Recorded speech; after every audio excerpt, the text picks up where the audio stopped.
Hello students, how are you all? Hope you all are fine. अच्छा, तो इससे पहले हम क्या करवाए थे? क्लाउड्स का यूनिट 1, ठीक है। और इससे आप लोगों को हम होमवर्क भी दिए थे, activity 1, activity 2 and activity 3।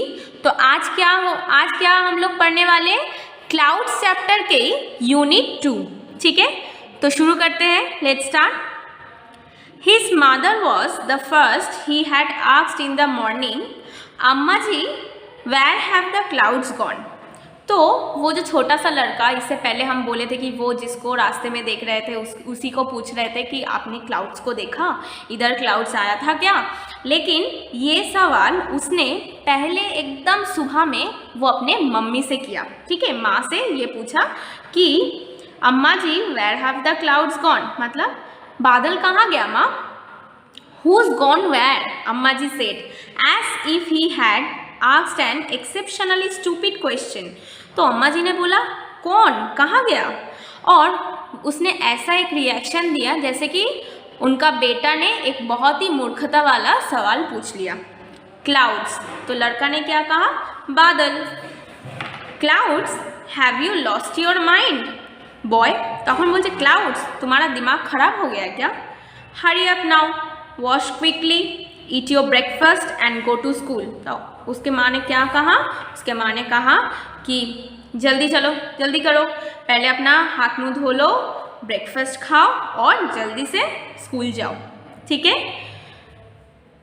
डिजेक्टेडली he washed his hand and face, ate his breakfast and left home. तो बहुत ही उदास होकर वो क्या किया? अपने हाथ पैर को, अपने मुंह को अच्छे से धो लिया पानी से। फिर उसके बाद उसने खाना खाया और क्या हुआ? उसने घर छोड़ दिया। घर छोड़ दिया मतलब वो स्कूल के लिए निकल गए। But the question still haunted him, where did the clouds go? लेकिन उसके दिमाग में वो सवाल था और वो सवाल उसको परेशान कर रहा था कि क्लाउड्स गए तो किधर गए, कहाँ गया? ही remembered what he had seen the night before. उसको ये याद है कि वो अगली रात में क्या देखा था।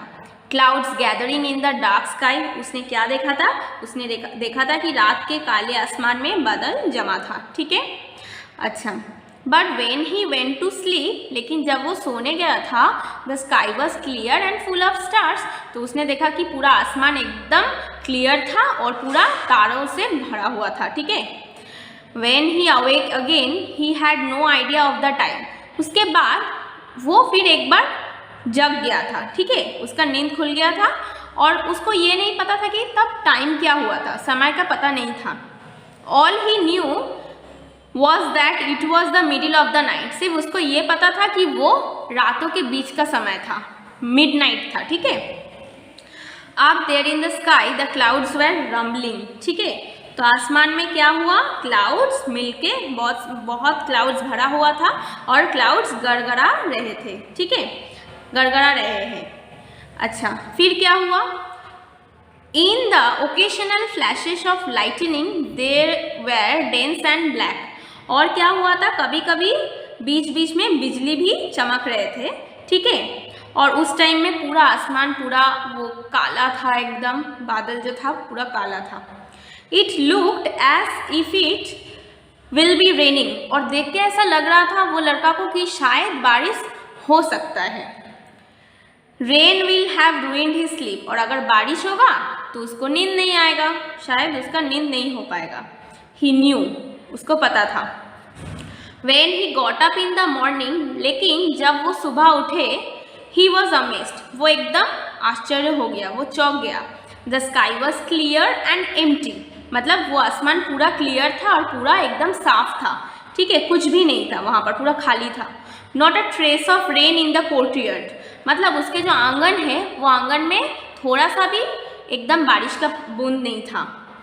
He was surprised and saddened, वो बहुत ही आश्चर्य हुआ, उसके साथ वो मायूस भी हो गया था, क्योंकि the clouds had move across the skies without shedding a drop of rain. मतलब उसको लगा कि थोड़ा सा बारिश भी नहीं हुआ लेकिन क्लाउड्स कहीं पर चला गया। अच्छा, and it saddened him to think that he had fallen asleep. और ये बात सोच के तो वो और भी ज़्यादा मायूस हो गए थे कि वो दुखी हो गए थे कि काश वो रात में नहीं सोता, काश वो जगा हुआ रहता। Had he stayed awake perhaps the clouds would not have disappeared like that. मतलब अगर वो नहीं सोता तो शायद ऐसे बादल यहाँ से उधर, मतलब यहाँ से चला नहीं जाता, ठीक है, ऐसे डिसअपियर्ड नहीं हो जाता। It would have been the season first rainfall. और अगर कल बारिश होता तो ये इस सीजन का एकदम पहला, इस मौसम का पहला बारिश होता, ठीक है। The month of the rains was sleeping away. तो ये जो बारिश का मौसम है वो धीरे धीरे जा रहा था। He looked up once again at the sky. उसने क्या किया, आसमान की तरफ और एक बार देखा। Not a single patch of cloud. Clouds का मतलब बादल का कोई भी अंश एकदम स्काई पे नहीं दिख रहा था, ठीक है, आसमान में नहीं था। The sun beat down on his head from a clear sky. और वो सूरज भी चमक रहा था उसका तेज से। इन द फियर्स हीट, मतलब इतना तपती हुई गर्मी में क्या हुआ, ही वॉक्ड बिटवीन द फील्ड्स। वो खेतों के बीच से चलने लगा, चलता रहा। His body was on fire. मतलब उसका जो शरीर है वो पूरा गर्म हो चुका था, पूरा भीग गया था एकदम, वो एकदम पूरा इतना गर्मी था, ठीक है। हिज थ्रोट ड्राई, मतलब उसका गला सूख रहा था। आफ्टर क्रॉसिंग सेवरल फील्ड्स, ऐसे कुछ खेत पार होने के बाद, he saw a large tree in whose shade a Persian wheel turn gently. तो उसने क्या देखा कि एक बहुत बड़ा सा पेड़ देखा और उसके पास में क्या देखा, एक पर्शियन व्हील देखा। पर्शियन व्हील क्या होता है, पर्शियन व्हील एक गोल चक्के के जैसे होते हैं, ठीक है, जो कुएं पर लगा हुआ रहता है और जो खेतों के पास होता है वहाँ से पानी खेतों में दिया जाता है, ठीक है, खेती करने के लिए, वो है एक पर्शियन व्हील। तो उसने, वो लड़का ने वो देखा पर्शियन व्हील को।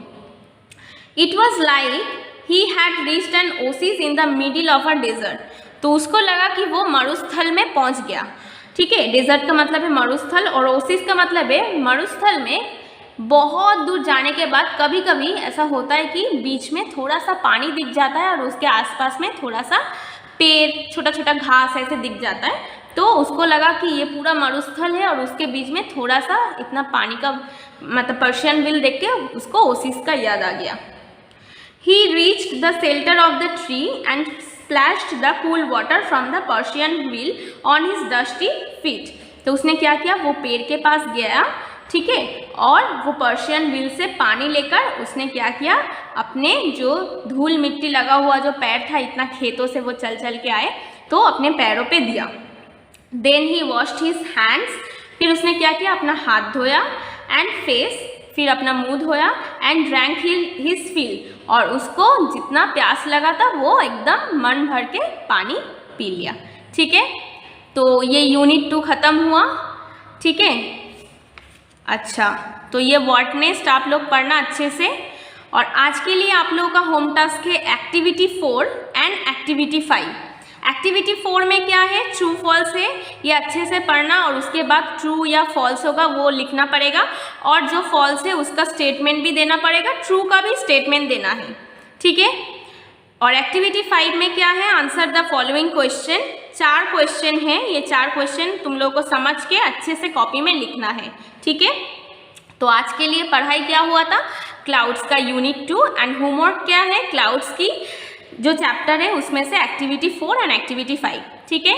तो आज के लिए इतना ही, सब अच्छे से रहना, take care all of you, thank you.